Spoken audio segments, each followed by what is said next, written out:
Hello and good afternoon or good evening. Oh, wait a minute. We're not showing everybody here. Let's see. Oh, Yeah, I'll see all four of us, Kim. okay, I do now. All right. Excuse me. Fleet Admiral Parmley is running a little behind and should be here later. But for right now, we're going to go ahead and get started. First with us today, a returning guest is Vice Admiral Richard Sams. He is the CO of the USS Merlin and is also the regional coordinator of Region 20. Thank you, Richard. Okay. Next is Captain Cleber, Holanda. Sorry, I did my best. He is the new CO of the OMNIPathfinder in Brazil, but he has some news he's going to share with us later. But it's his first time here today on the international edition, so welcome. Well, glad you're here representing Region 18, and hopefully Cesar will be here shortly too.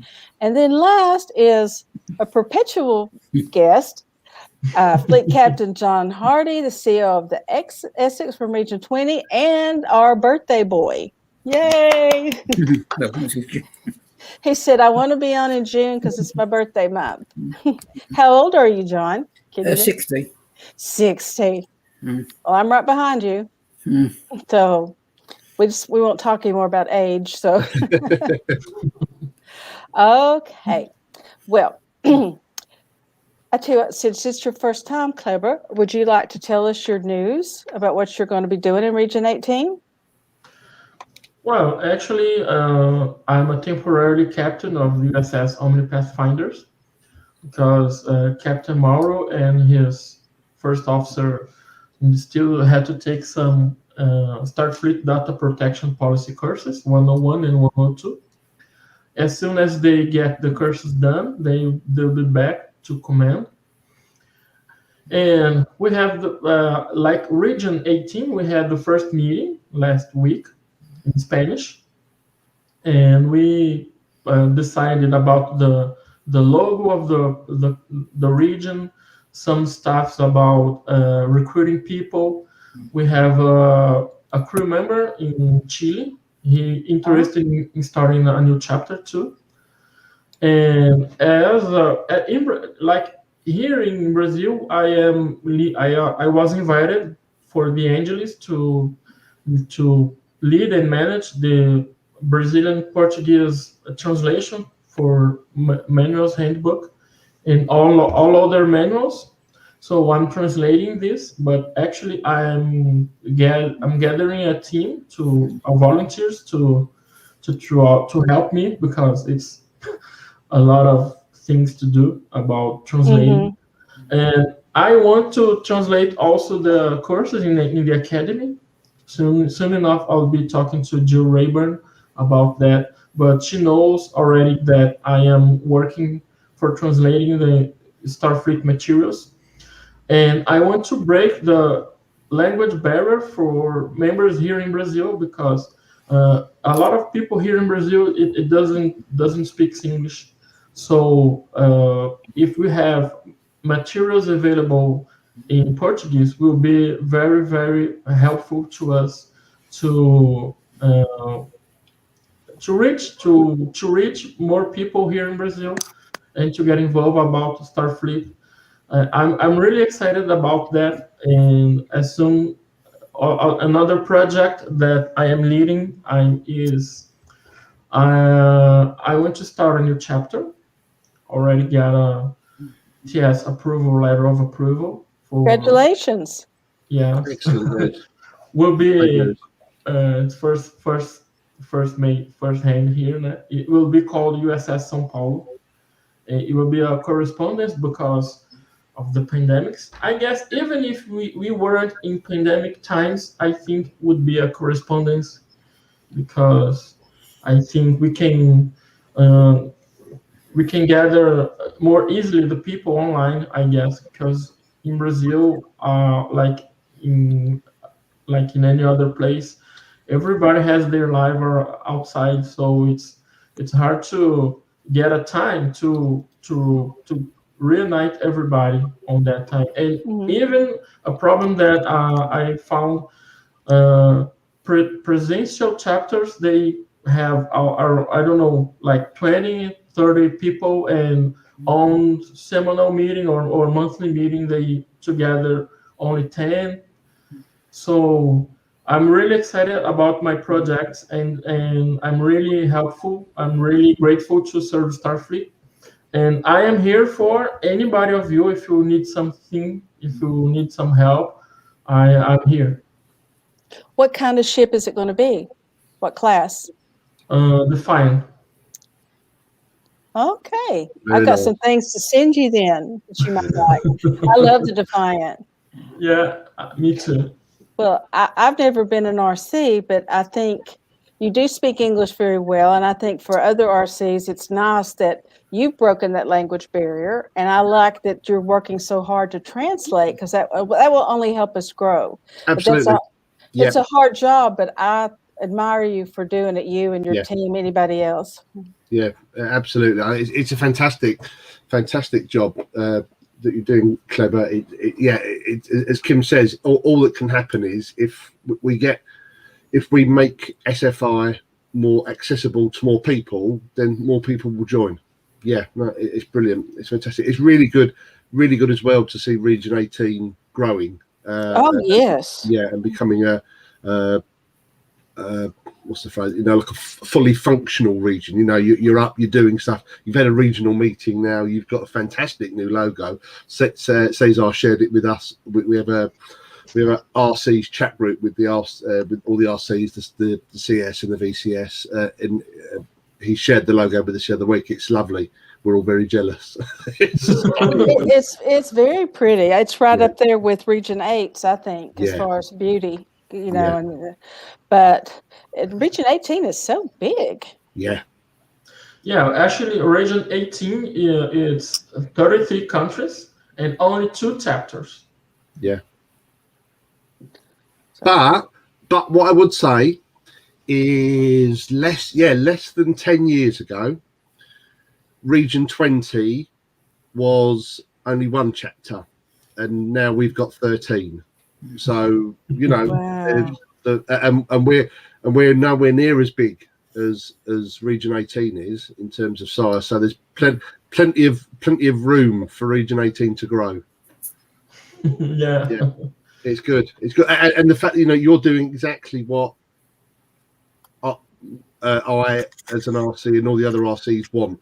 You're with a chapter, but you're already looking at, you're going out, you're doing the next step, you're going to launch your own chapter, and then hopefully in time there'll be someone on the. Did you say the Sao Paulo is going to be the USS Sao Paulo? USS Sao Paulo, yeah. Cool. So what would be really good in time is that from the Sao Paulo you'll then get people who will then you will become a support ship to another new chapter, and then and that's how it goes around. It's great. I mean, my chapter, the Merlin, when we started, we were supported by the USS Alba. That was our support ship, and then we've been really pleased to be support ship 3 times.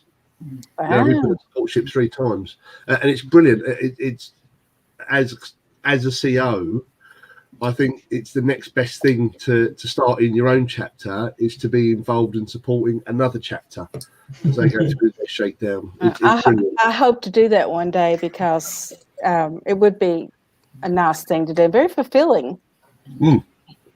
Absolutely, and the three chapters that we supported directly are all doing really well and all really contributing to Region 20. It's great, and we seem to be doing really well with having one building all the time.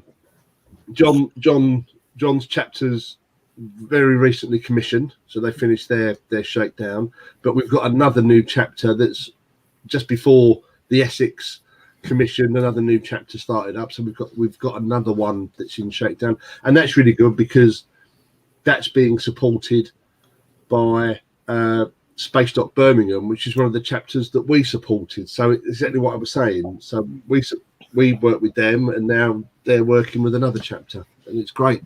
I'm really excited for what's going to be happening in Region 18 in the next few years. Really looking forward to seeing what you guys get up to. Exciting times.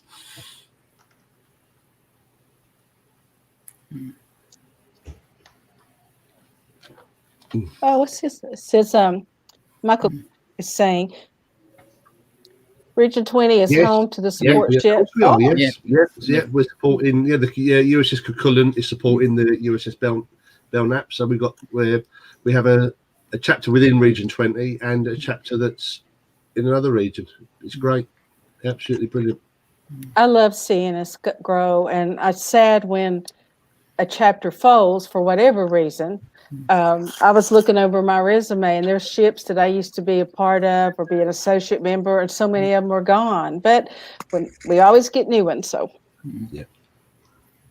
I mean, I'm a firm believer that any hobby like SFI, there will be for some people, you will be involved forever, basically, until either you stop or the club or the hobby stops. For other people, it will be a time limited thing that they'll be involved for a few years. Evening, Cesar. Good evening. Hi. glad you made it. Yeah, I made it. I had some problems with my my PC, but I'm here. Hello, everybody. Hello. Happy birthday, John. Well, And not till Tuesday. Well, it's close enough. Yeah. hi, Cleber. Hi, Captain. Richard, it's good to see you again. Yeah, and you, sir. And you, very good. We were just talking about how you're at the start of a fantastic journey as a region. Really, really exciting, and how everyone else on the Emirate board is really jealous of your new logo. Really? Oh yes, it's stunning. I have new buttons here, No, just released from the home office. This is the new button. I don't It's know. beautiful. Yeah, I don't. Let me here, Cleber. I need to send you one. Well, I didn't know about this. This is firsthand, and I really want it. I like it. Yeah, Region one, they've had the same logo for, oh gosh, so long. I'd like to see something, a little bit of an update, but that's not for me to say. So okay. I'm just Michael just said, please show us that. Bear with me. I took a screenshot of the one that Cesar shared with us today, but I can't. I'm now having to find where it's saved the screenshot. Okay, John, if you want one of these for your birthday, just tell me and I send you one. Thank you. Yeah. So I'll pin me my address. If I remember it. yeah, I sent him my challenge coin. I was so afraid it wouldn't make it there. It was the original SFMC challenge coin from oh gosh, 20 years ago, 21 years ago. Yeah, Kim, I've just shared that. It's okay. The quality's not so great on the screen grab I've got, but you can see how. Yeah, this is the logo.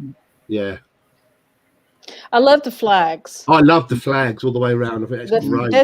Just you've got so many. Yeah, it's so many countries in the region. 33 countries. Yeah. The first thing is 33 stars, but I think the flags represent better. Absolutely. Yeah. I think the flags are really nice. And also, Cleber, know this: the point of the delta is Mexico, and the left and right is Brazil and Chile. The three countries where we stay on our first meeting for this new era for the Region 80. Brilliant. That's really nice. That's really nice. Well, it's nice, Michael. And also, and also the motto. I think the motto of the edict, because we are a lot of countries, and in all these countries except Brazil talking in Spanish, but it's different Spanish and different people. is the same, maybe the same language, but it's not the same language in each country. For example, in Colombia and Paraguay and Chile, also in Argentina, some words here in Mexico represent bad words in those countries, and it's a rich. The Spanish is a rich language, but well. There is a saying. Not sure if you hear this so much in the States, Kim. But there is a saying here in Britain that the UK and the US are two countries separated by a common language. Yeah, exactly the same thing. We both speak English, but very differently. Mm-hmm. Loads of things can be different in the two languages. There is here too. Remember, I married a New Yorker. Yes, we have our differences. Yeah. I have the opportunity to stay in Atlanta, and some people talk in English, rare English. I say, what do you say? What do you say? Please repeat. And also the Texas people. Oh, yeah, it's very different. Very good. It's very different, yeah. Here in Mexico is very different in the regions. So also imagined in all the Central and South America. It's I have a lot of work to do. Well, it's like we were talking about the challenges of translating, like Portuguese in Brazil. It's some difference of Portuguese in Portugal. Actually, it happens like in Spanish. Some words in Portuguese in Brazil, it's a bad word in Portugal and vice versa. So about translating the books and materials, I am trying to get some volunteers to help me, because it's a lot of materials. But about translating, this is the magic. We have to be so clear, and we have to read and reread and talk about this, because like I said, if we translate the materials into Spanish, I guess Spanish is more advanced than Portuguese, we will clearly see an increase of members of Starfleet, and they will be very, very grateful, because not everybody can speak Portuguese, not everybody can speak English or Portuguese. But I can confess to you that American English, like Kimberly, I can understand better than the UK and Britain. But it's like Cesar said, when you learn some language, you will know that way. If you go around any other else place, you'll be a little hard different. So that's great, because every people are not the same, and that's the beauty of Starfleet. I understand better the English from UK, from the United States. I understand better to Richard. For example, Kimberly talked very well English. I try. Like, for example, if Richard speaks very quickly, I'm in trouble. Yes, I do sometimes. Yeah. I do sometimes. Yeah, people in the same countries say the same thing about me. English dialect can be, and that's very regional as well. So within Region 20, you have England, Wales, Scotland, and then two dialects. Well, so within each of those there are different dialects. So within England, we've got a number of chapters, and the dialects are different depending on where in England you are. Same for chapters in Scotland, but certainly in Ireland, because you have the Republic of Ireland and Northern Ireland, and there are two dialects there as well. So there are a whole range of dialects and accents across what's a really quite a small region, really, compared to Region 18. In terms of land mass, it's Very good. All very interesting. Good Yeah. afternoon, everybody. Hi, Justin. Thank you Hi, for Justin. popping in. I So- just No problem. When I'm doing Hey, this Cesar. broadcast, I try to speak slower, and that's why I don't drink alcohol, because on it, not that I don't drink, if I have a drink, my accent gets thicker, and it's just very different. So nope. Or if I'm sleepy, oh gosh. So luckily this show's in the afternoon for me, so I'm wide awake. And I'm going to a taco party after this. I get to go shopping for a refrigerator. Oh, Oh, fun. we had to do that Yeah. last year. There went our savings. Mm-hmm. So how's everybody doing across the international chapters? John's the only one that hadn't really said anything yet, other than his birthday's Tuesday, so we're celebrating today. How's the One of the Essex things I've doing? noticed. Mhm.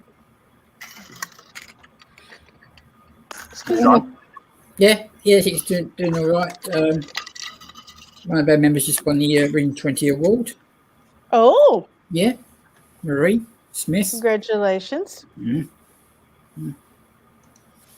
Yeah, and we're planning at DST do a launch party. Very Is that cool. that destination thing? Yeah, Destination Star Trek. Yeah, Oh, I would want to go to that so bad. When is that? Get your passport. at November. Oh, Fingers crossed it. It goes ahead. we're going to something for the day in October down in Knoxville, but and I'm going to try to go to Steve's little shindig if I could talk Tom into it. It's the drive. We're older, so the drive bothers us. Anything over 3 hours, it knocks us out. So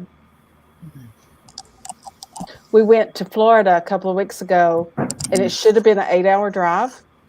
Wow. But there were parts of South Carolina that we were parked on the interstate because the traffic was so bad and jammed up, and then going like 20 and 30 miles an hour. And it was supposed to be 70. So that's frustrating. Yeah, I can get that.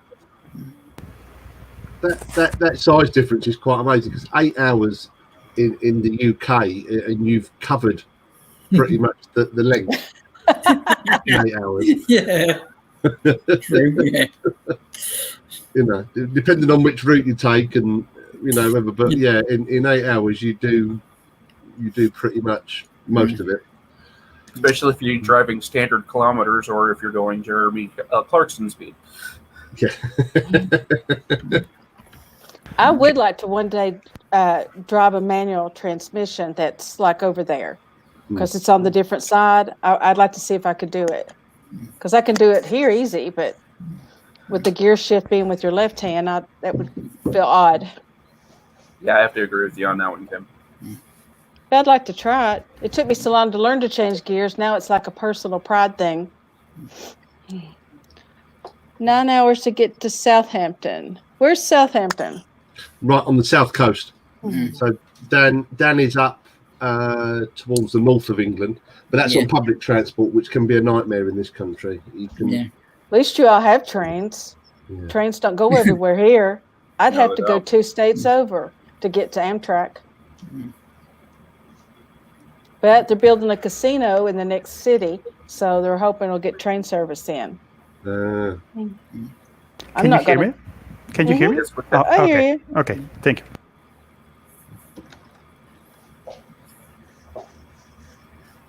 you. So, Cesar, what can we do as far as some of the chapters here in the central U.S.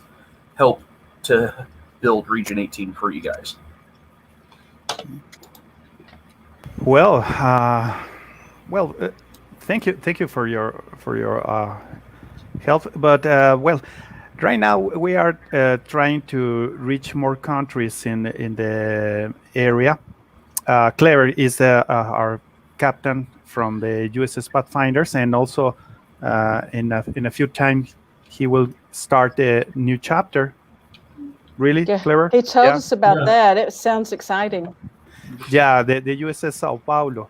And also I have another person in Chile, Frank Turix.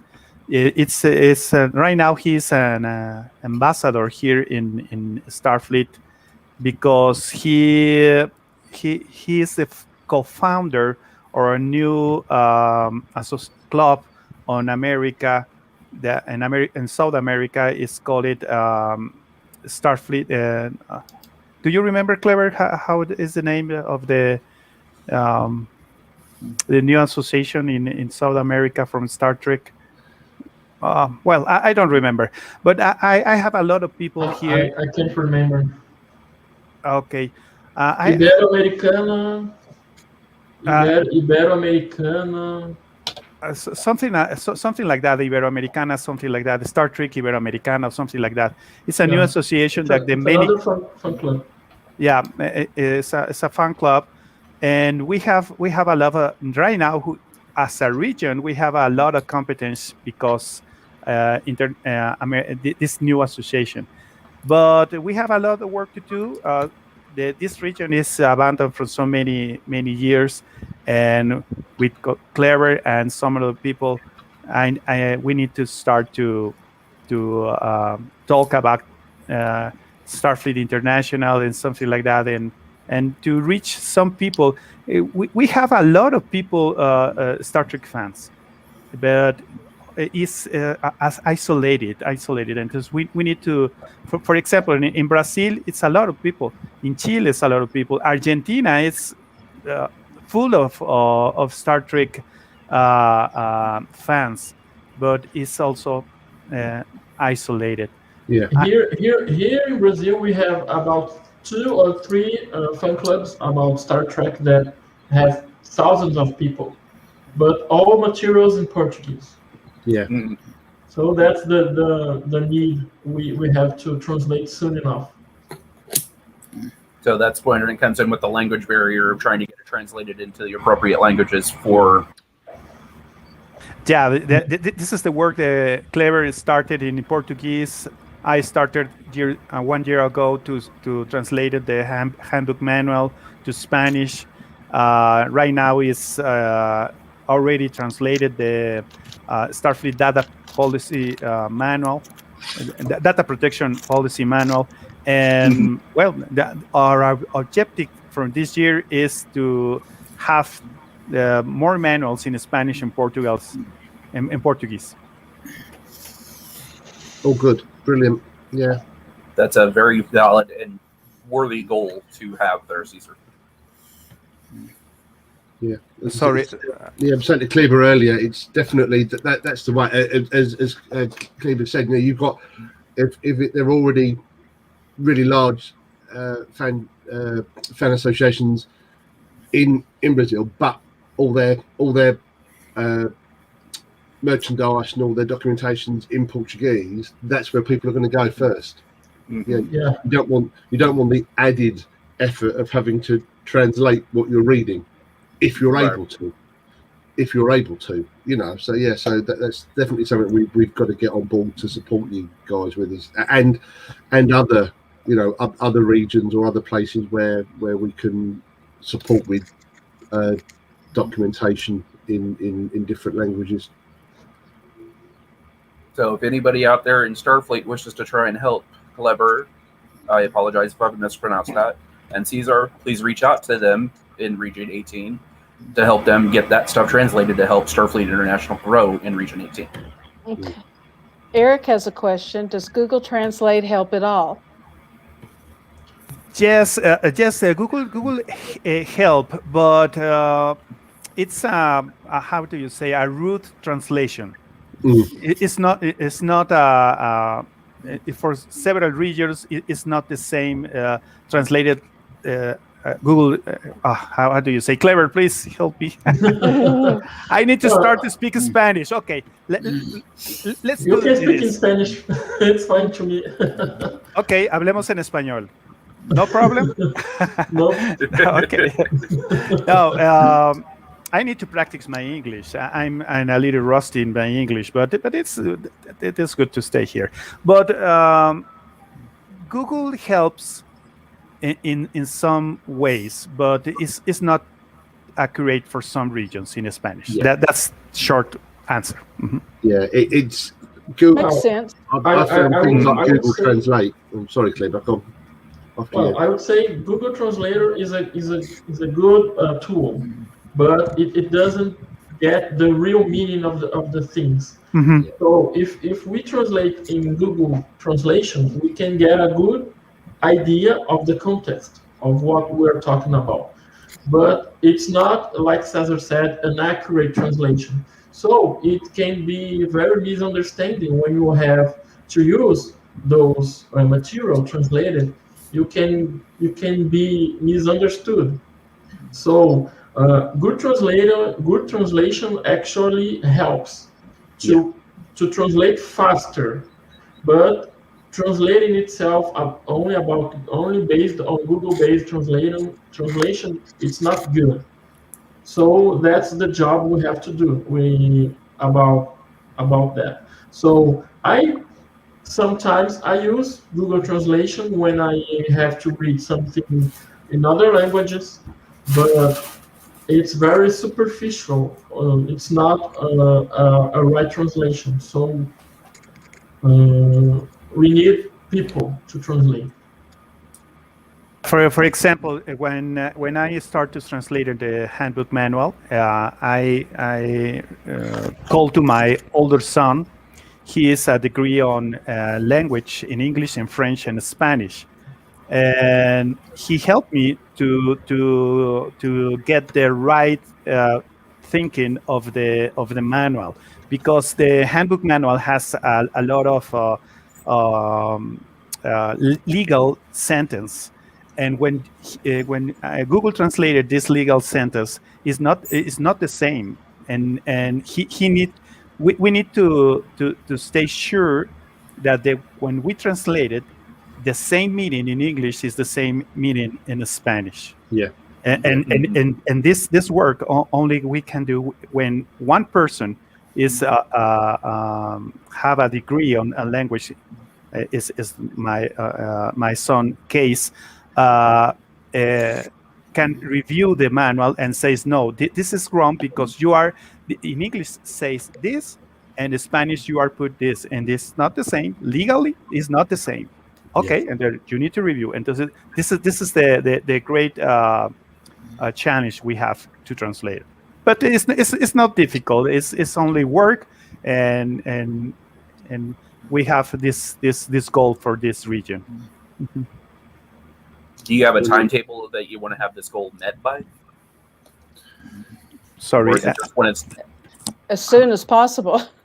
Yeah, as soon as possible. Well, for example, we have two manuals in Spanish, the handbook and the Starfleet data protection policy. And I want to talk with Jill and some people on the academy to talk about the test, to translate the test to Spanish and Portuguese too, because we have a lot of courses on the Starfleet Academy, but all is in English. And if we start to translate the manuals, we need to also translate the test. Test, you mean exams and quizzes? Yeah, exam. Yeah. Mm-hmm.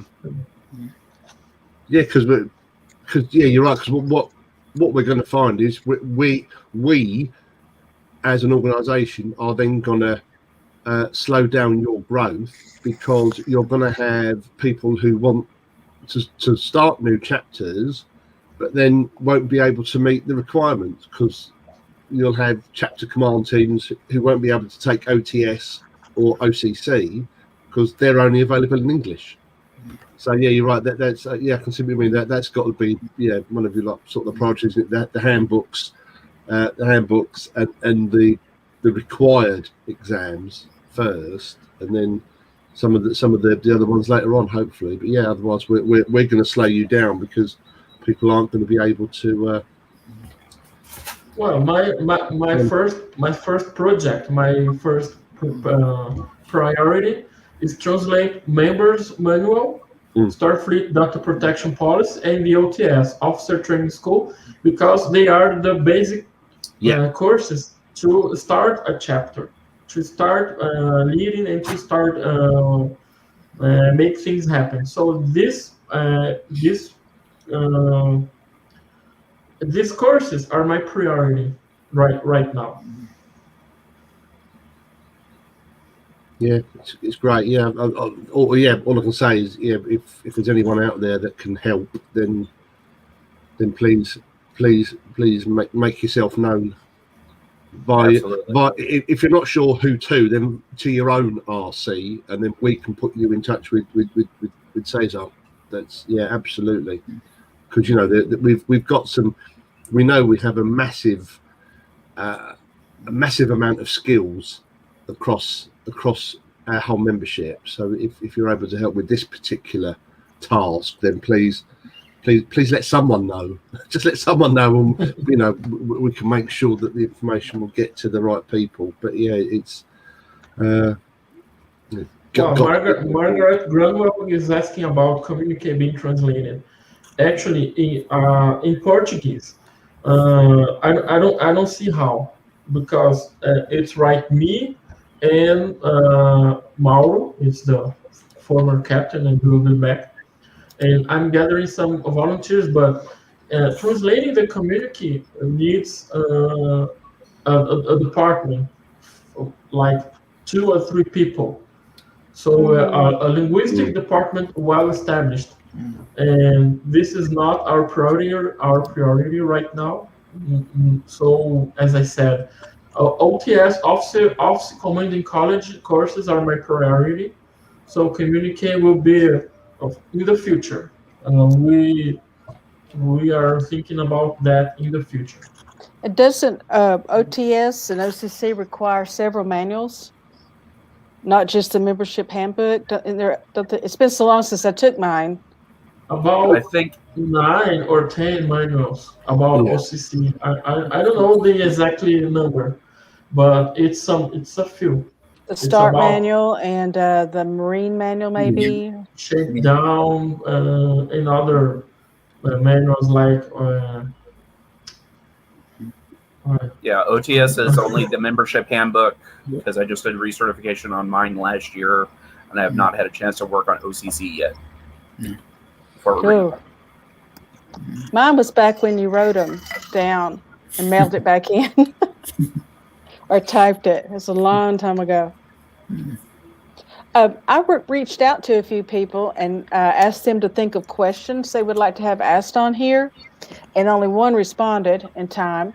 And I'm probably going to start a column called Dear Ask Me Anything. So here's the first one. Okay. Dear Ask Me Anything. I have a problem with my crew.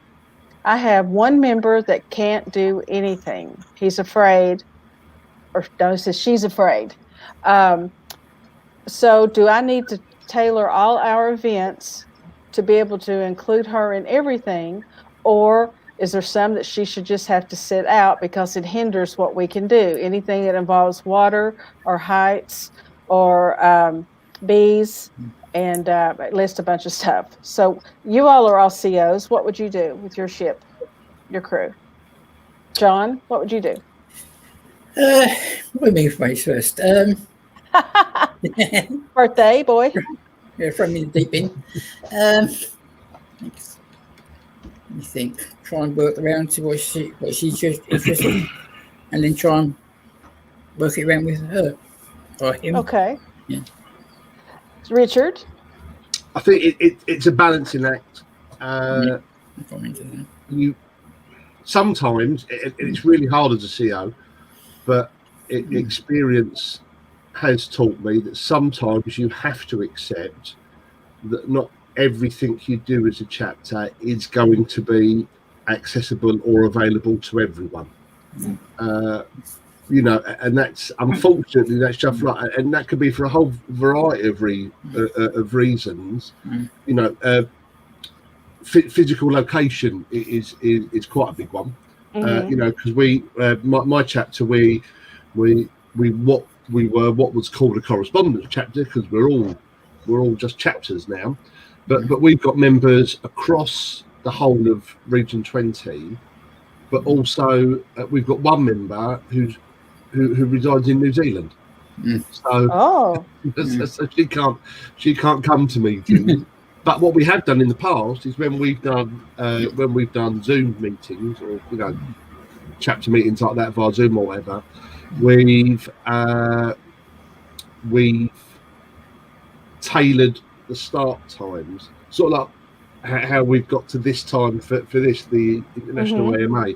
We found times that work for our international chapter members. They can't always make it, but at least it makes those ones accessible, but then, so yeah, I think it's really just a case of trying to, being flexible to do a range of activities. That some people can do those, some people can do others and whatever, but it's an unfortunate hard fact sometimes is to face up that not everyone can do everything. Yeah.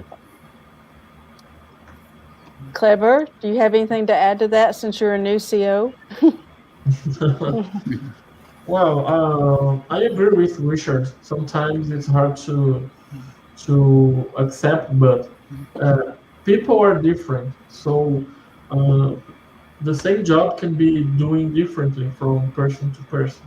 But I would try to understand why and the reasons about this difficulty and try to help. But I guess it's more about connection. If you feel connection, if you are connected with the people, with your member, you can help him in some way.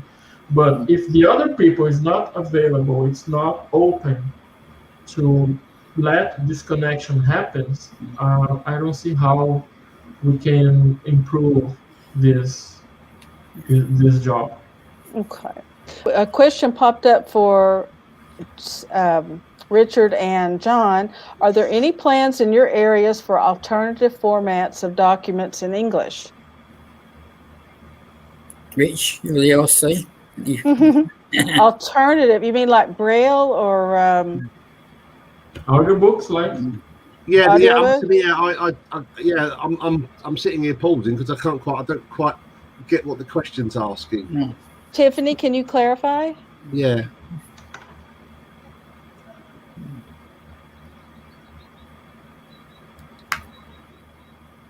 Tiffany. Oh, Tiff. Well, audio stuff would be nice. I don't know about getting something into Braille. That would be hard. American English to the Queen's English. Look, I speak the King's English, Elvis, so, I think American English to Queen English, that's my personal opinion would be that's a lot of effort for not a great deal of outcome in so much as we can cope with reading American English. It's not like the guys either side of me where it's a completely different language. It's just so audio. That's valid. That's valid. It would be interesting though for stuff like the handbook. It would be creating it. Yes, it would be work, but it would be done. I don't know because I haven't done any audio translations. How it would be useful for things like the manuals, because obviously with the manuals you're forever going backwards and forwards, looking at different bits. So how you would be able to make that useful would be something I wouldn't know. But again, like we said earlier, there may well be someone out there who does know, someone who does that. If they do audio translations for newspapers for the blind, was a association which probably still runs in the UK that I knew of. But yeah. Let's see, dyslexic font. Yes. I didn't know there was a dyslexic font. Yeah. If you look at the Hyperspray, which is the medical's newsletter, it uses a font that apparently is easier for dyslexics to read. I think especially because most of the manuals and newsletters and stuff that we put out, people will read on a screen or on a tablet. You know, there will be some people who will print stuff out, but mostly it's excuse me, it's going to be read from a screen. With my form of dyslexia, words will jump from one sentence up into the previous sentence. And I read like that, so I have to read slowly and carefully. But definitely there are more fonts. There are some fonts that are harder to read than others. Definitely. They could just all have English. Part of it, though, is we were started in these states, so a lot of the stuff is going to be American influenced. You know, like when in Rome. Yeah. I think actually one of the points that Cesar raised earlier is really important. Actually, there was a lot, especially the membership handbook. There was a lot of legalese. Yes. There's a lot of stuff, and really that needs to stay as it is, or as Cesar said, be translated almost professionally, so that it still has the same meaning and same clarity in another language. So stuff like that, I wouldn't want to. I wouldn't want to try and muck about with any of that. I'd be happy to leave that as that is.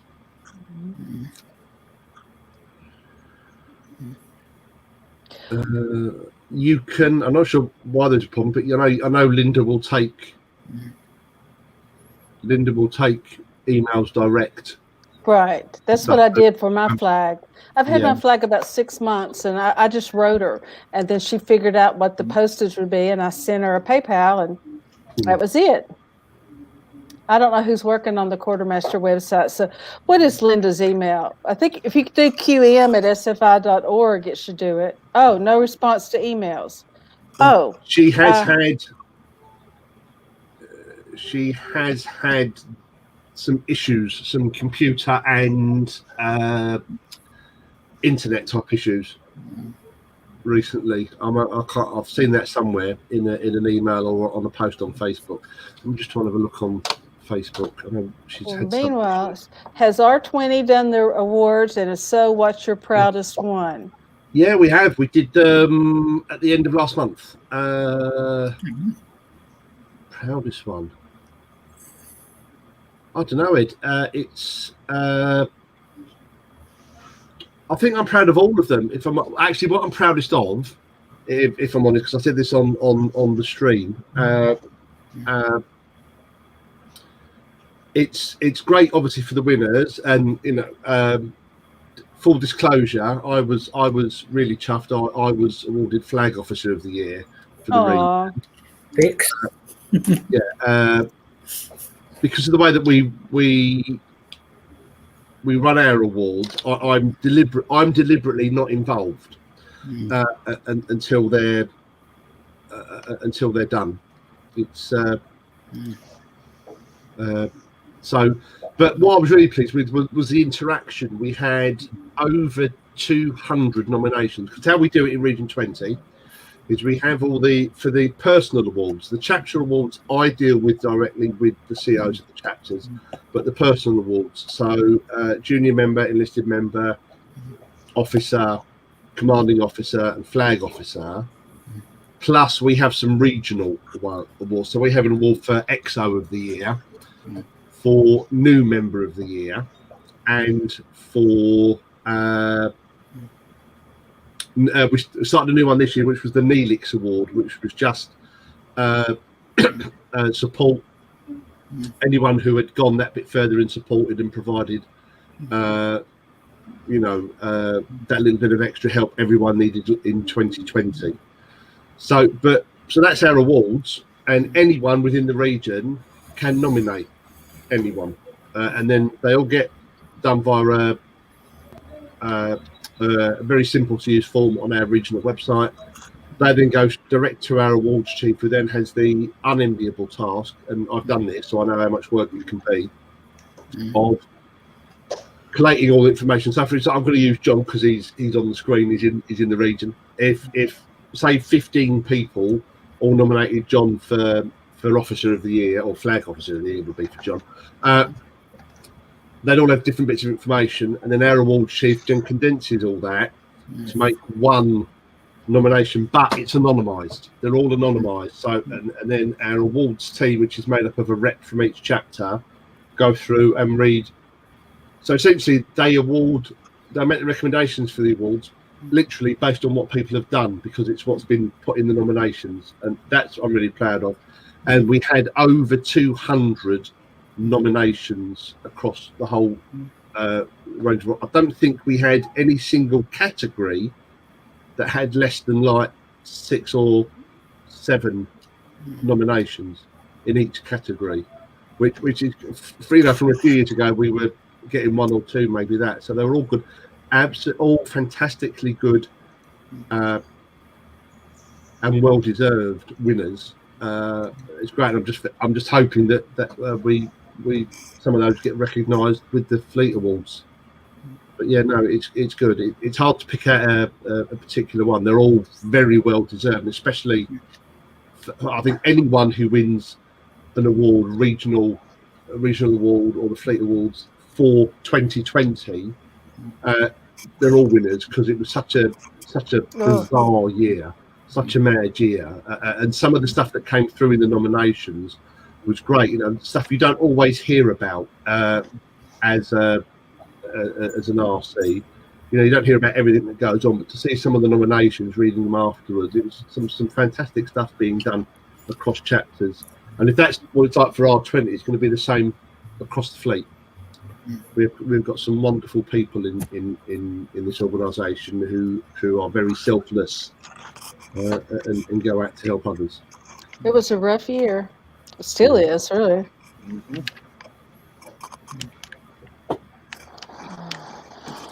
It feels weird to go without a mask sometimes. I mean, I do if I'm going to be in crowds or a crowded store. But Getting a little warm over there, Kim? yes, having hot flashes. I was seeing something the other day that apparently Minnesota's having a very unseasonable heat wave. I know that's our friends in R6, because that was the first time I visited the States was to come over to the 2018 IC, which was in Minneapolis. Mm-hmm. And I know that they all commented, all the R6 team that were running it commented that we'd all got really lucky with the weather that week. But yeah, apparently they're having some phenomenally hot weather. I mean, I'm in London, and we've got nice weather we've had for about a week, but we'll get another week's worth, and that'll probably be it. True. It's 83 here right now, but it's just it's me. I'll walk by Tom, and I'll have on like the least amount of like t-shirt and shorts that I can. Then the next minute I walk by, I've got on sweatpants and a jacket over it, because it's me, you know. Yeah. He goes, make up your mind. Here in Guadalajara is at 37.5 Celsius, and it's 99.5 Fahrenheit right now. Yikes. Yeah. We have fireflies. We're seeing them now. Do y'all have those over in England? Do you have those in Mexico and Brazil, fireflies? No, don't think we do have over here. Oh, they're so pretty. Here in Mexico, yes, we have fireflies. We have in Brazil fireflies, but not in the biggest cities, just more separated. We used Like to catch minor cities and forests, they have much. Guys, I need to go because today is our first meeting since 1.5 years since the COVID started. And we have our meeting from the USS Minerva in a coffee shop, and I need to pick my captain. If I don't pick up a good time, maybe he's angry. But it's a lot of traffic here in Guadalajara right now. On Saturdays we have a lot of traffic because many people go to the beach and some places here nearby, and we have a lot of traffic. But I need to go because I drive from here to South Guadalajara to the maybe center of Guadalajara to pick up our captain and go to the meeting, to our first meeting in 1.5 years. Excellent. Yeah, no, you go and say hi to them all from us. Yes. Yeah. And take pictures. Take lots of pictures. Yeah. I need to go and well, sorry, but thank you for coming. No, it's a pleasure to stay here. Is Cleber, Valentine's Day in Mexico as well? I don't hear you well. Is Valentine's Day there in Mexico? Running's time, I don't. Valentine's Day. Valentine's Day. Es Día de los Novios en México. Okay. Speaking in Portuguese is better. I know. É Dia dos Namorados aí no México também? We. Because here in Brazil it's Valentine's Day. Okay. Now here in Mexico it's the 14th of February. February 14th is here in Mexico, the Valentine's Day. Be safe and take pictures, and you can put in an article to the CQ because it'll be your first meeting. That'll be a nice article.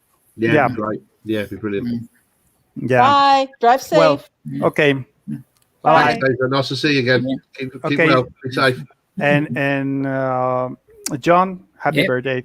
Happy birthday. Many years to come. Yeah. Strong. Yeah. Okay. Healthy. Yeah. Okay. Well, get out. Go. Okay. I don't want to go. I know. We don't want you to go, but you'll have fun. Okay. Yeah. I am. ¿Cómo se dice? Cleber. I'm so excited about this meeting. I'm so excited. But well. Okay. Well, live long and prosper. Bye. Bye. See you. Bye. Bye. Oh, he didn't want to go. That's great. That first meeting for 1.5 years. That's great. Brilliant. We had a meeting. It's more like an away mission meeting last weekend. We have members in West Virginia, which is like 2 states above me, and then members in Virginia. And we sort of like met in a part of West Virginia and went to this bowling alley that had been there since 1960 and still had a lot of the original stuff.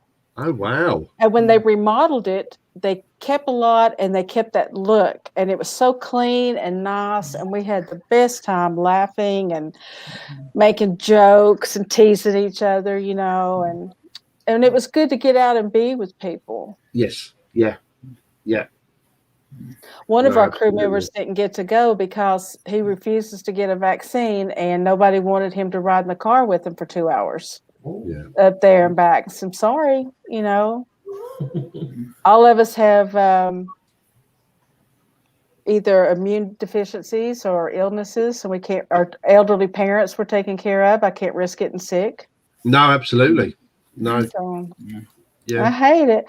Let's see. Did they have duck pens? No, there were no duck pens, and they were automated pen pickups, but they still had the ball returns that looked like something out of the Jetsons. It was so cool. It was nice, but and there were some risque jokes made, but it was fun. And Mark, nobody had got to see him in like 12 years, and he came from Charleston, so it was nice. Good. Mm-hmm. I like meeting in person. That's why. Yeah. That's the reason we started the Yorktown. It's that I missed being part of a meeting chapter because it was a little hard to get to South Africa for meetings. And there was no Zoom then either. If they'd have had Zoom, it would have been a lot better. Yeah. Yeah, I mean it's really opened up stuff you know, not just for for SFI, but other stuff I do as well. The fact that you can still, but I think people now have got to the point where Zoom's good and stuff like this is good, but yeah, I actually want to go and physically meet people again. Now, you know, we had to, as lots of other regions, we've had to postpone our regional summit. That should have been last month. That's been postponed, and that's a shame because I really look forward to those. We hold those every other year, and they've been always been really good weekends just to catch up with people and see stuff. So it's a real shame. Yeah, very much looking forward to in-person meetings again. I like to sit there and talk Trek. I know the first big event I went to, I was surprised at people not talking Trek. And I'm like, I came here to talk Star Trek. Somebody talk Star Trek with me.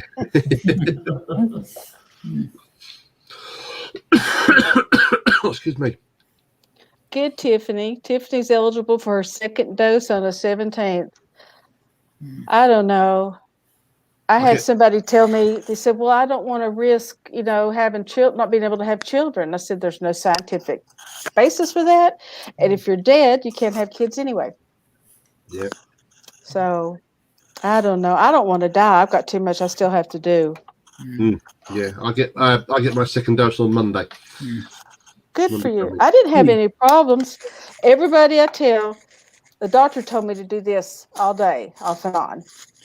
You know, like it just said, like a chicken. He goes, yeah, if you feel better, do both arms. But it made a difference. It really helped not get sore. I mean, I even slept on it that night and everything. So just it helps it move through your body more or something. I don't know.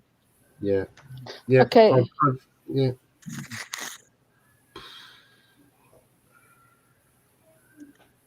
Should Starfleet have a translation department?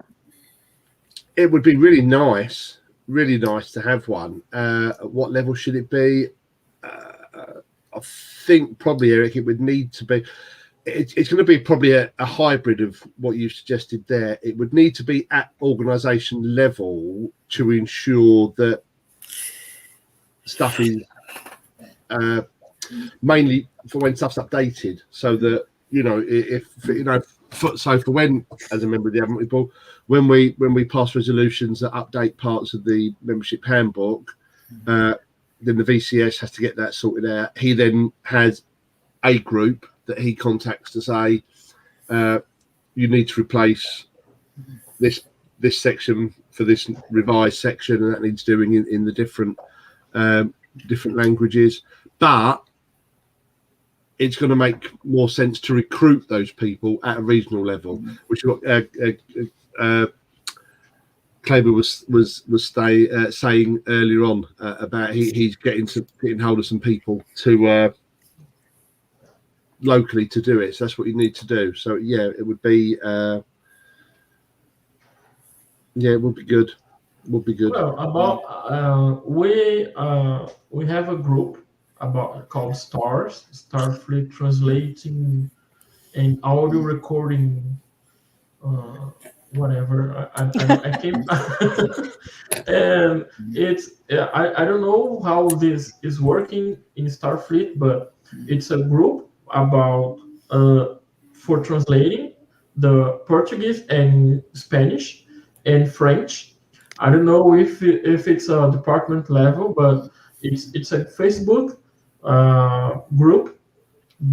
Antonio De Angelis is in charge, and he invited me to lead the linguistic Portuguese department here in Brazil. Excellent. So yeah. I guess somehow Starfleet is already working on that, or about having a department. Good. And I'm part of this, and I don't know if it's an official project of Starfleet, but anyway, we already have a kind of department of translation. But I don't know how this works about regarding levels or if it's official department. But somehow we are working on this, and I don't know if this answer the question, but No, it we seems have. to. We would appear we do have something. I must admit, I wasn't aware of it, or if I was, I'd forgotten. Right. I would, if I spoke another language, I would help. Pig Latin doesn't count. So or East London don't count.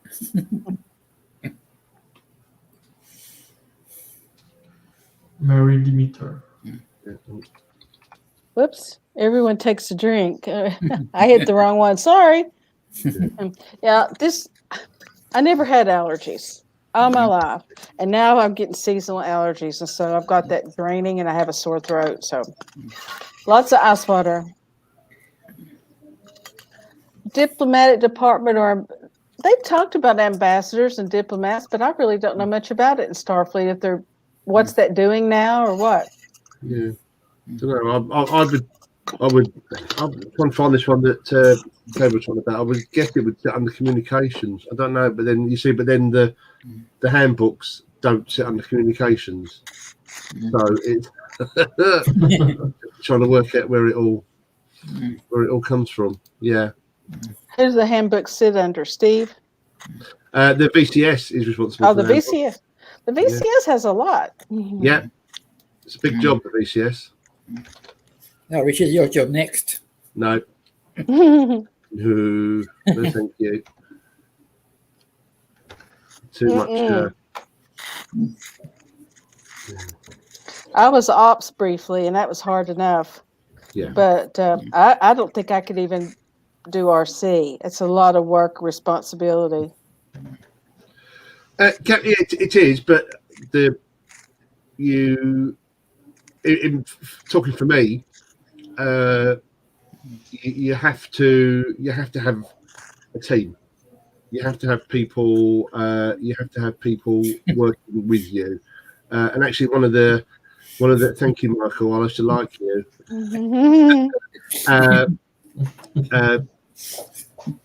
One of the biggest problem I do have, and I know this is letting go and letting other people do stuff. But I have learned, I've got a lot better at it, and it's just about finding the right people and letting them go on with it, or trusting them to do stuff.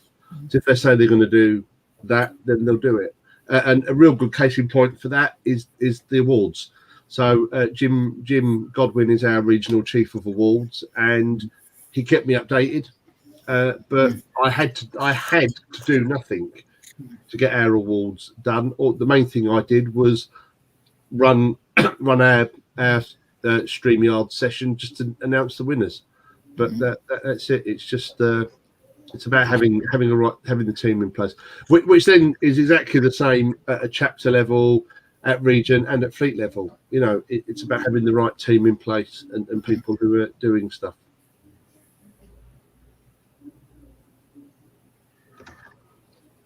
And you have to have a thick skin. Yeah, absolutely. And don't give out your personal phone number. No. We had an RC that did that, and he lasted 3 months. He was getting nonstop phone calls, people complaining and critiquing. And I said, you can't please everybody, just, So.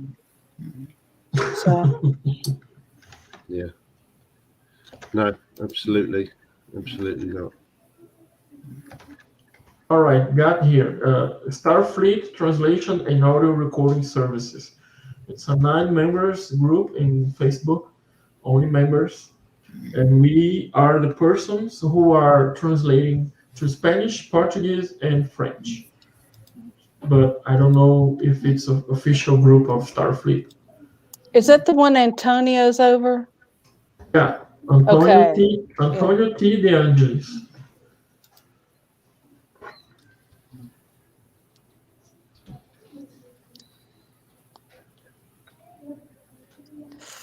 I've seen him on there. He was at Steve's recently. I guess the fleet admiral's not going to be able to make it. He got called into work. And it's the life of a deputy. You know, you have to be. We've had more mass shootings here in the States again. It's not anything to be proud of. And now they're asking, do y'all have the Gap over there in the UK? It's a clothing store. The clothing store, the Gap, yes. Yeah. They're asking customers, there's a problem with customers treating staff poorly. And this came out on the news here yesterday. So they said, if you're a customer and you see another customer angry at a member of their staff, please help de-escalate the situation. Well, that's not another customer's place to do that. You get shot here, you know. So I thought, why don't they hire security then if there's a problem? But people are just going nuts here on airline flights. We've got to take a flight in September, and I dread it. Yesterday, a couple got in a fight on a plane, and they had to divert it, land at the airport, and be escorted off. She hit him so hard with her cell phone that it broke and started smoking and caught on fire. Wow.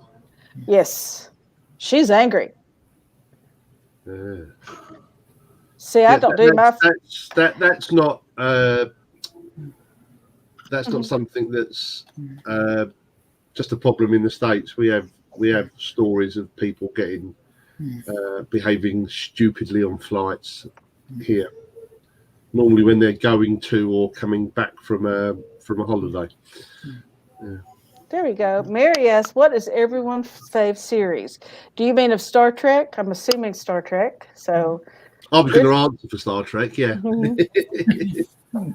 Mine's DS9. Which I know can be a controversial one. It's some people don't know. I like it because it was the first whole series I saw in real time. Really? I was too young for the original series when it first came out, and then when TNG came out in the States, we didn't get it. It was back in the day.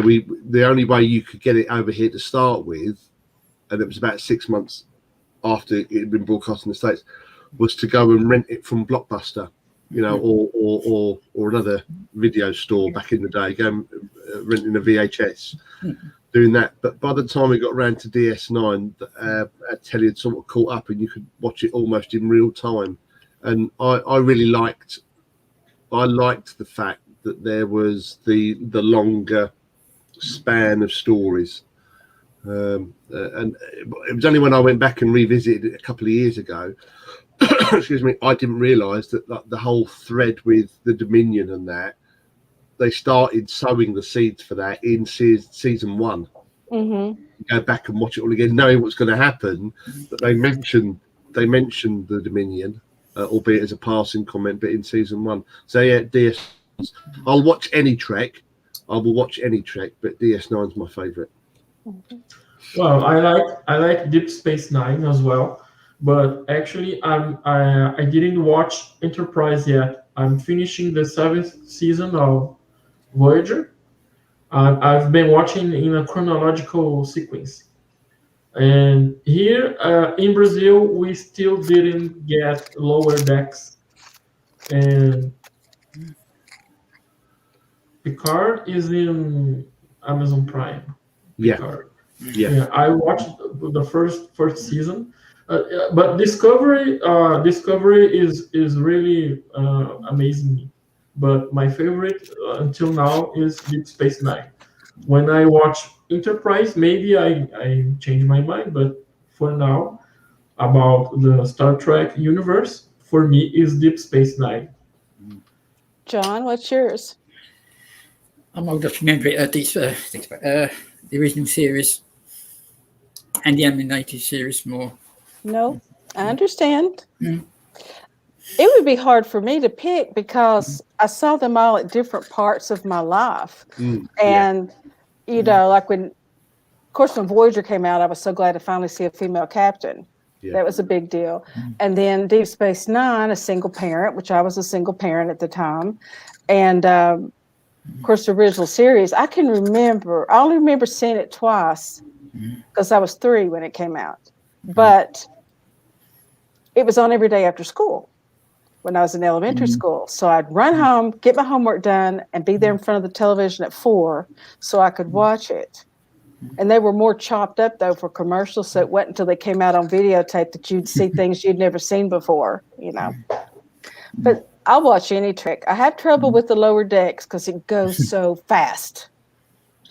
I can't keep up with that frantic, crazy cartoon pace.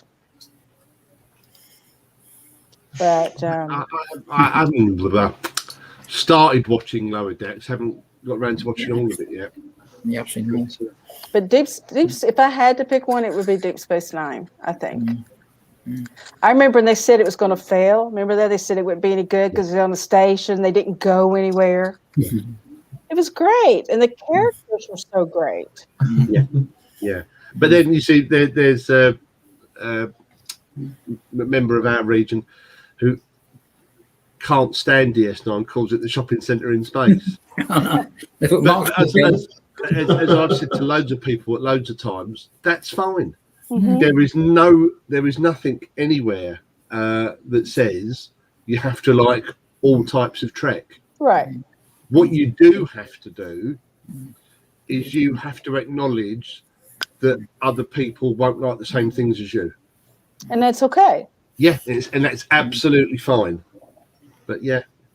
I looked at it more as like an outpost, like a small Western town, you know, in a way, because they had the saloon and the doctor and all that, the little shop.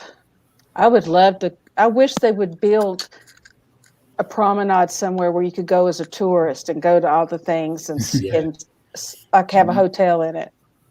Yeah. Yeah, it would be good.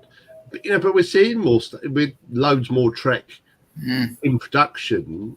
Maybe we'll start seeing a bit more stuff now. I mean, you know, I really wish we had something like, you know, we were in the States on holiday with some friends in 2019, and we went to Disney, and to go to Galaxy's Edge, the Star Wars land there, it was amazing because it's, I mean, they do go all in for it. So, you know, all the staff are all dressed appropriately, and it was amazing to have something like that. And I think you're right, Kim DS9 would be a great one for that because you've got the setup. You know, it's supposed to be a station with shops and a bar, and you know, it would be brilliant to have something like that. Really would. I just like any Trek. I get when I don't know if I see a Trek book I've not read before, I get excited. You know, like if I'm in like a secondhand shop or something. I picked up 6 that I had 2 of them, but my copies had gotten wet, and I was excited walking up to the register, got them for 98 cents each, and then Tom, I made him drive so I could read in the car. I made the mistake of trying to put all my books in order. Ugh, that was hard. Because there's a lot of crossovers and special series. And he'd see me come in with another bookcase. He goes, how many bookcases are you going to have? So, got a room full up there. If I can get the router to work better up there, I want to move back up there so I don't have to keep doing it in the kitchen.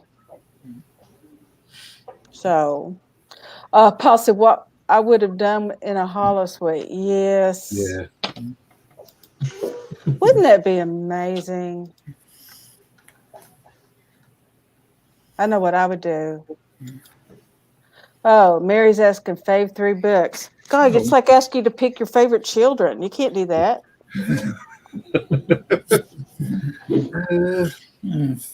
don't know, actually. Yeah, I don't know if I could do that.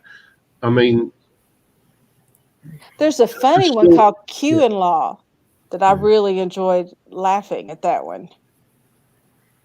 Funny enough, it was a set of 3 books, but the arc. I've always really liked the Mirror Universe episodes, but then I outside of Trek, I really like I forget what the phrase is, but alternative history stuff. There's some really good stuff. You know, it's what if this had happened or that had happened, and whatever. But there was a really good series of books that followed on from the different Mirror Universe episodes. So it started with Enterprise, so it followed on from the Enterprise in a Mirror Darkly episode, and the next book within the books, as it were, was TOS. And it went through all the different iterations, but with the Mirror Universe people, and it was done as 2 separate books. They were really good. I've got are they big books? They were tall and yes, yeah. I've got 2 of them, and I'd like to get the rest, but it was very bizarre reading. Like Janeway was mean. Yeah. And it felt very surreal reading those, but it was good. Yeah. Oh no, Eric, we're not doing that one. That question. Oh yeah. No. No. Bad boy. It would have been very sad. More sad anyway. I don't know. I'm at the age now that I can pick up a book and read it and not remember all of it. So it's almost like getting a new book again. Yes. There was a Romulan series that I just adored, and I met the authors, and it started out with Spock was married to Saavik, and he the Romulan commander in the original series contacted him, and he went to Romulus undercover. This was before the episodes of TNG. Yeah. And it just wove in and out of all that stuff, and there were 3 books, and they were so good. And this Romulan defected with Spock to come back because Spock was dying, and he felt it was his duty to get him back, and Sarek took him into his household. Wow. Because according to them, in Romulan, when you were a soldier, you were limited what you could learn, and he used to sneak and read stuff and study, and he would have been punished or possibly killed if he'd have been caught. So he didn't have that narrow military thinking. So there was some good stories. I like those. If it's got a lot of techno babble, I'm not so good with those. Do y'all like those technical books? I do like looking at them. I like to have them. There's some quite good bits in there, and you can pick up some of the early ones are quite good. You pick up quirks about what they would have done if they'd carried on doing series and stuff, but bits that get missed. I don't know if I've got them here actually. Shop, but oh yeah, I've got.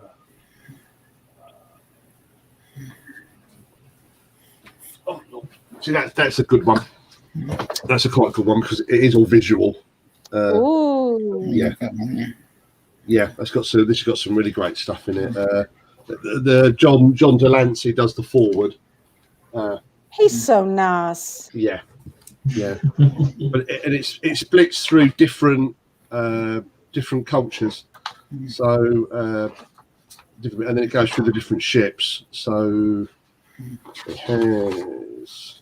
Yeah, it goes through the different ships and different bits. It does the ships in order as well. So there we are. That's nice. Oh, look at that. Yeah, some people thought that station was ugly, but I thought it had its own beauty. Yeah, but of course it wasn't. It wasn't a Federation design. Right. It was a Cardassian, and it was built as lots of circles. Yeah, it was built as a mining. Or processing plant, wasn't it? So it would have been functional, not aesthetically pleasing, really. But yeah, no, the books are good, and it's interesting that we had to rely on the books for so long, and now we're really lucky that we've got loads of actual Trek to watch. Yeah. Very good. Now she wants to know, what alien races do you find the most entertaining? The Ferengi. Ferengi. I was just going to say the Ferengi, and a lot of that is for. Thanks, Mary. Thanks for your question. You. Really good. Be safe. I liked with how they developed the Ferengi to something that was much better when the Ferengi started out as they were supposed to be the new Klingons in TNG, and those first couple of episodes with Ferengi are awful. With those little the energy, But then Those- when you look at like The rules of Rob, acquisition, so funny. yeah, they're good. And in the same sort of thing, I really liked seeing more of the Andorians in Enterprise. Mm-hmm. So you got to see more of those as a race in Enterprise. That was really good. And of course, it was all excuse me, all pre-Federation stuff. So they weren't, they weren't the friendliest of people to start with. No, but it did. That was good. I liked Enterprise. Yeah, I did. Yeah. It all. I don't know. It's like, to me, Star Trek's like family. You don't have to necessarily like everything about all of them, but it's good when you get together. And like if I pick up a book and read, it's just like, reading something that my family did, or old friends. And it was a lot of times when I was lonely, and Star Trek has been very good to me and helped me get through some things. So, yeah. But John, is the Ferengis your favorite too? I hate to say it. No, I think the Cardassian, I think they've improved. When They're so mean. Yeah, I know. I'm like that. I like they're not very entertaining, but I like Romulans. But I don't like the Romulans where they wear the big shirts, like it looks like they got a curtain rod through their shirt. Yeah. I like the Romulans in Picard awful well. Yes. Except when they were mean and original series Romulans. Yeah. Yeah, original series Romulans were more like Vulcans. Mm-hmm.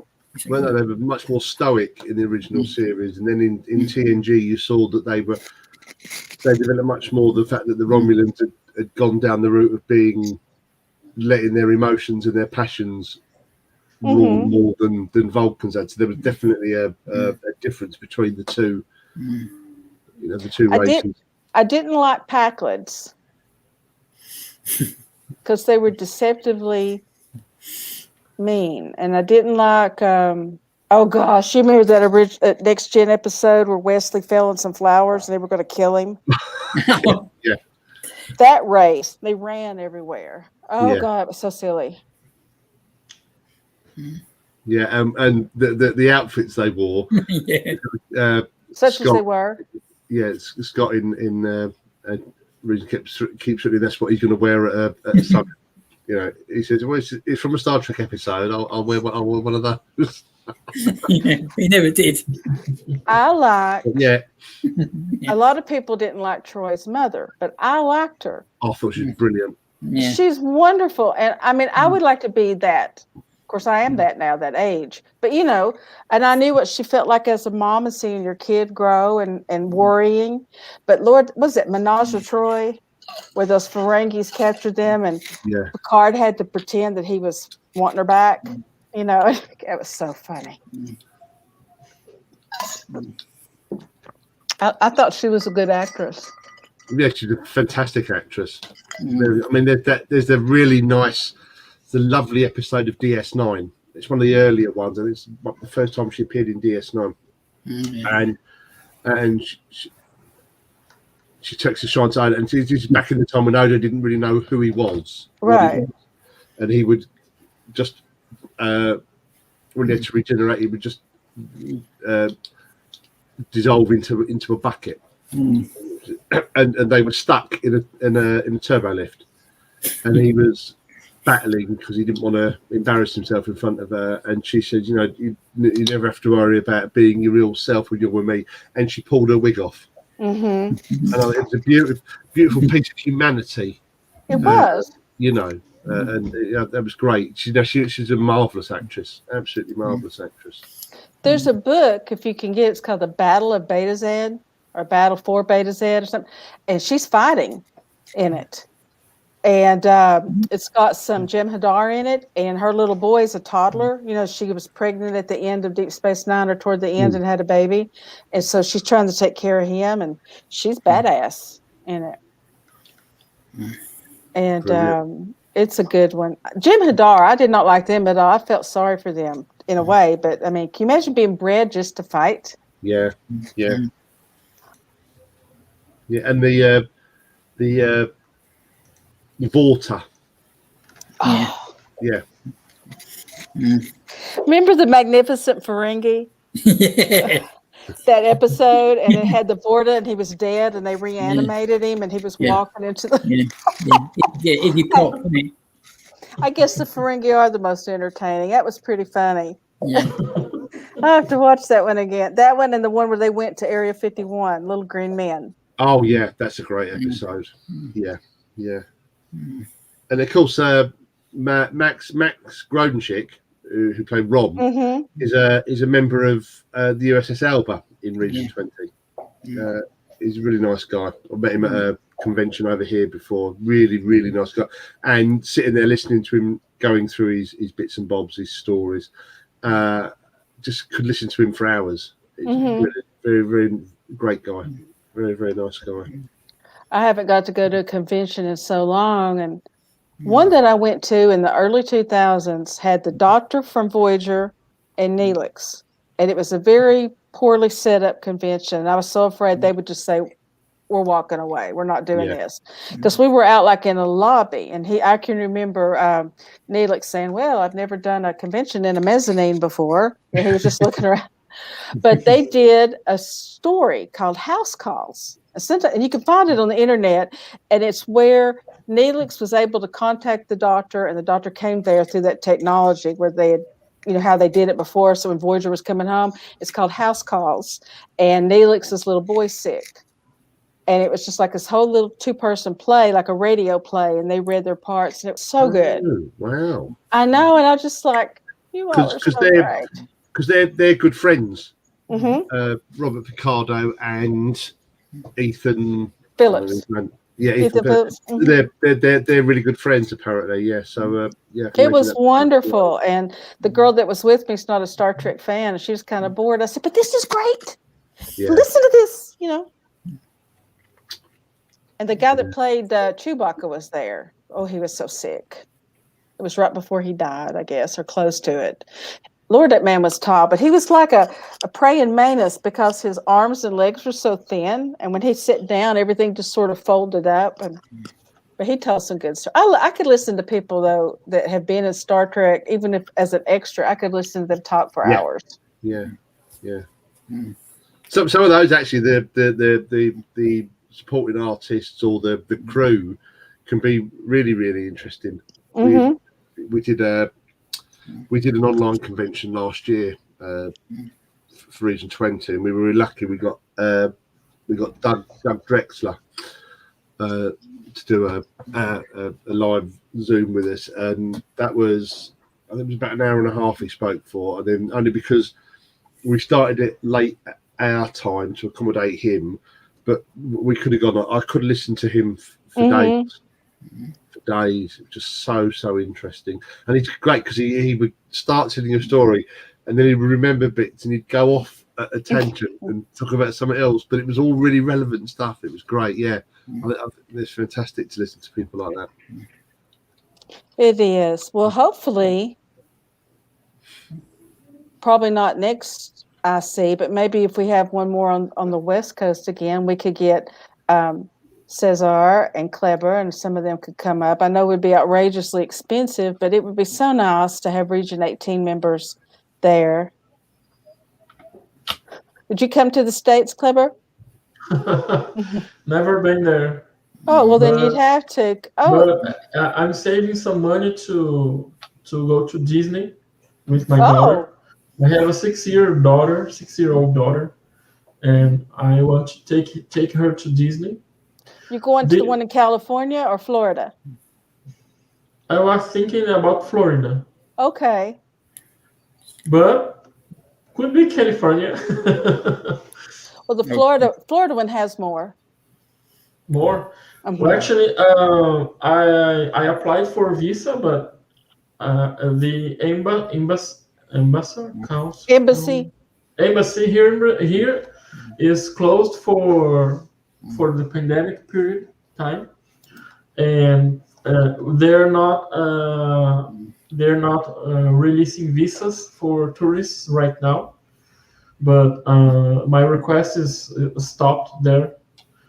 But as soon as this year I can no longer go, but maybe next year I'm going to know the United States and Disney. Well, if you go to Florida, go in the fall or winter or spring. Don't go in the summer. That's when it's most crowded and it's the hottest. Really? I was exiled to Florida for 6 years, and oh my gosh, the heat. If you're not, well, of course, it's hot where you are, isn't it? It gets pretty hot in Brazil. Wow. Right? It gets over 100 in Florida in the summertime. 100 Fahrenheit? Fahrenheit. Mm-hmm. Well, I have to convert. And then when you're in those long lines with people and they're pushing up against you and you're so hot, ugh, and the smell sometimes. When we went at the week. It was the second week in September.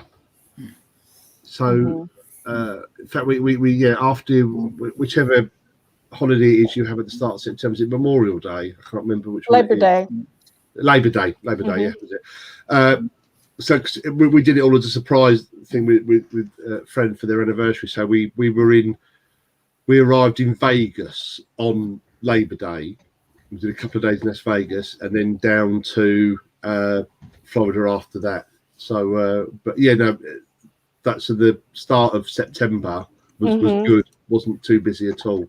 Because kids go back to school and stuff. Yeah. But in October, they decorate it for Halloween. Yeah. And then December, of course, is all Christmas, November, December. They were just, when we went, they were just starting to put some of the Halloween decorations up. Yeah. I like it. That's where we went on our honeymoon. The first time I went, I think I was like 12, maybe. But now it's so much bigger. And I want to go back and go to the world of Harry Potter.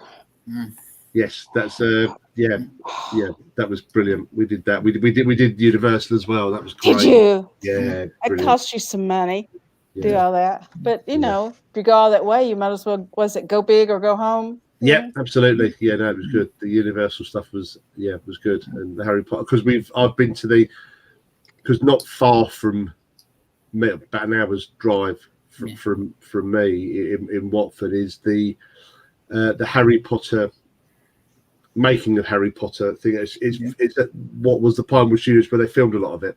So they take you through loads of stuff, and they've got some of the sets and stuff up there. So we did that one. We've done that one, and then to go over to the States and watch the other ones. And it's good because you've got the two parks at Universal, and they've got in one of the parks there is Hogsmeade, so the village, and the other park has got the other park. It goes into King's Cross. So and if you've got the right ticket to do both things, you travel between the two on the Hogswater Express. Oh, that was when I do Star Trek, I still feel like a grown up, and but when I read Harry Potter or do anything, I feel like I'm a teenager again. You know, and I want to. If we're going to New York probably in September for a wedding, and Tom, I said I want to see the Empire State Building, maybe the Statue of Liberty if I can, but I want to go to the new Harry Potter store because it's humongous, and he said, okay. He said, you don't want to see Times Square? I said, nope. And of course, we go to the World Trade Center Memorial. That's just a given. But, if you come to Disney in Florida, maybe we could get a group and come down there and meet you all. That would be so much fun. I made a lot of good friends through Starfleet, Well, it is almost 5 my time, so it's getting really late for Richard, and it looked like I said Steve's not coming, and you don't count. You have no clock, John. No, your clock just has the spinning hands all the time. That's all it is. Yeah. I swear I don't know how you do it. I think you used to be security work. So where do you get your energy? Cleber, I mean, he stays up at all hours. We'll have something that'll be like 3 a.m. his time, and he'll pop up. Hello, how y'all doing? That's why they call him the vampire. Who called you a vampire first? I think Russell did. Russell, yeah. Starfleet vampire. Mhm. Russell. I miss him. Well, it's about 6 here in Brazil. Mhm. I'm 2 hours ahead of you. Oh, that's right, because you're, yeah. Mm. I forget that South America swings that over. Yeah. Yeah, I'm in Tennessee. It's almost 5 here. You're an hour ahead of me. Mm. But yeah, if you look at the map of the states and you look at Tennessee, there's a little point up in the corner. I'm in that corner. If you flip Tennessee up, I'd be in Canada. So because it's a long, skinny state, but not everybody that lives here is long and skinny. But oh well. So, but thank you all for coming. Thank you all for all you. your It's been really insight nice. and your Good chat. questions, and Yeah. it's always a pleasure because I mean I learned so much.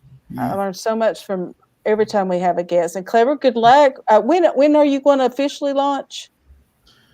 Well, I'm the temporary CEO for USS OMNIPathfinders. Right. And I'm waiting for Mauro to take his course and get back. Oh, okay, captain. I see. Right. Well, but I talked to Cesar, and he said it's no problem as captain to launch to begin the shakedown. Mm-hmm. And I'm talking about some people to gather my first 10 crewmen. Mm-hmm. Actually, I have some people who are interested, but they live in other countries. I don't know if I can join them in my chapter. Yeah, absolutely. Yes. Yeah. Say I've got crew in the States, in New Zealand. Oh, really? John's got crew in the States. I've got one in Wales. Yeah. And I've got one in Ireland. Yeah. Mhm. Yeah. The where your chapter is based on you as the CO. Yeah. So because you live in Region 18, the chapter will be in Region 18. Absolutely, Okay. Get crew from Good wherever. news, so good news, so soon enough. Right. Yeah. Well, we're all very happy for you. Looking forward to see the announcements. Yes. Yeah. And I sent you a picture through Facebook of my favorite Defiant picture in Messenger, so I sent it to you. So if you go look at your messages, you'll see it. I've had it forever, but it's so pretty. Well, thank you all again, and we'll see you at the end of the month. It's the regular or the US based Ask Me Anything. Thank you all. Bye-bye. Thank you. Bye. Bye.